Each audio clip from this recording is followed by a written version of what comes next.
Would you be my Mr. Done, the done, done. I still got a lot of shit to learn. Hey, bonjour à tous, c'est Arator et on se retrouve dans une nouvelle vidéo. J'espère que vous allez bien pendant ces 2 semaines où j'ai été absent. Et aujourd'hui nous reprenons avec le système économique et politique de Crollis, qui est pour moi un point important étant donné que c'est un peu la base du pays quand même, l'économie et la politique, et que j'en ai jamais parlé, même sur Discord et les posts que j'avais fait dessus avant. Donc nous allons commencer par le système économique. Donc la monnaie se nomme le factice, et pourtant elle est bien réelle. C'est la monnaie qui s'affiche à votre écran. Pour outil de comparaison, un factice, ça représente environ 4,5 euros. C'est une estimation parce que les deux pays n'ont jamais eu le temps d'échanger, de se dire tiens, un factice c'est 4,5. C'était plutôt en guerre. Comme dans nos pays, maintenant nous avons un système d'impôts, de taxes et de subventions, même si ça porte pas le même nom. Pour les impôts, c'est TopMe, pour les taxes, c'est Exat, et pour les subventions, c'est Noitnesbus. C'est un peu compliqué à prononcer, mais ça le fait. La monnaie est matérielle ou sur un compte, donc liquide ou en carte bleue, même si ça porte pas le même nom forcément. Et donc l'État récolte de l'argent qu'elle redistribue ensuite au peuple. Donc système actuel avec les impôts et qu'on redistribue, qu'on investit dans certains milieux. Donc voici pour le système économique. Nous allons tout de suite passer au système politique, qui lui est tout à fait différent de la Terre. Donc ce sont les citoyens qui ont le pouvoir législatif. Entièrement les citoyens. Il n'y a personne d'autre. Il n'y a pas de Premier ministre, il n'y a pas de président. Il n'y a pas de ministre. Donc toutes les 2 semaines, une assemblée de 100 citoyens qui sont choisis au hasard parmi toute la population crollissienne qui vivent dans la capitale, souvent, car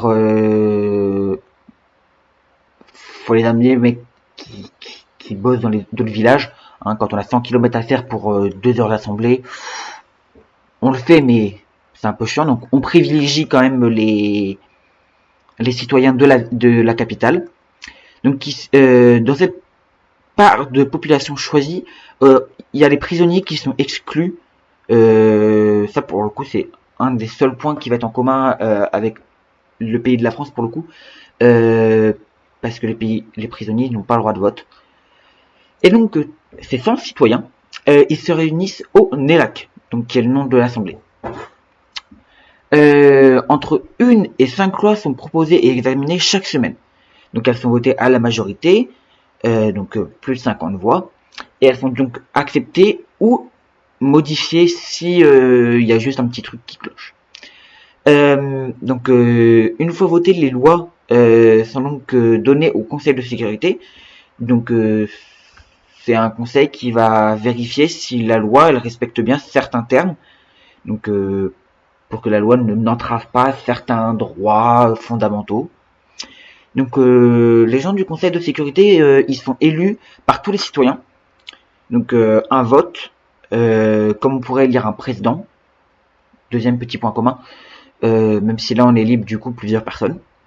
Et donc du coup ils vérifient si la loi respecte les termes des lois fondamentales. Les lois sont donc ensuite mises en vigueur et appliquées. Donc ça dure toute l'année. Sauf en cas de crise, qu'elle soit de l'ordre diplomatique, sanitaire ou économique. Ou dans ce cas, une assemblée spéciale est alors mise en place. Donc c'est toujours 100 citoyens qui peuvent être réunis plus de 2 fois par semaine ou à des moments totalement aléatoires. Une annonce qui tombe, un conseil, une assemblée spéciale, ça peut aussi arriver. Et donc dans ces assemblées spéciales, nous avons des spécialistes qui peuvent renseigner les citoyens en charge du vote pour les informer et pour avoir une meilleure décision. Donc prenons un exemple, par exemple la crise du Covid.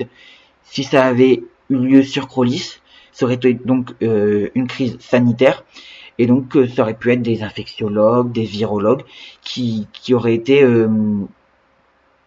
parler de leur sujet devant les citoyens et donc peut-être aider à prendre de meilleures décisions. En cas de guerre, ce ne sont pas les citoyens qui ont le pouvoir militaire. Bien entendu, ce sont des citoyens, donc ils n'ont pas entre guillemets l'expérience pour diriger des troupes ou quelconque action de masse entre guillemets. Donc il y a un chef des armées, donc qui dirige ceci. Par contre, il ne peut pas déclencher la guerre ou d'opérations de grande ampleur sans l'accord du NELAC. Autrement dit, s'il veut déclarer la guerre à un pays, il faut forcément qu'il passe devant le NELAC, qu'il se justifie, et ensuite que la proposition de guerre soit votée. C'est pareil pour les opérations de grande ampleur. Il ne peut pas les appliquer sans l'accord du NELAC. Et lors de ces crises, des spécialistes sont aussi invités à parler, comme pour les autres crises. Donc voici pour cette vidéo. Je n'ai pas eu de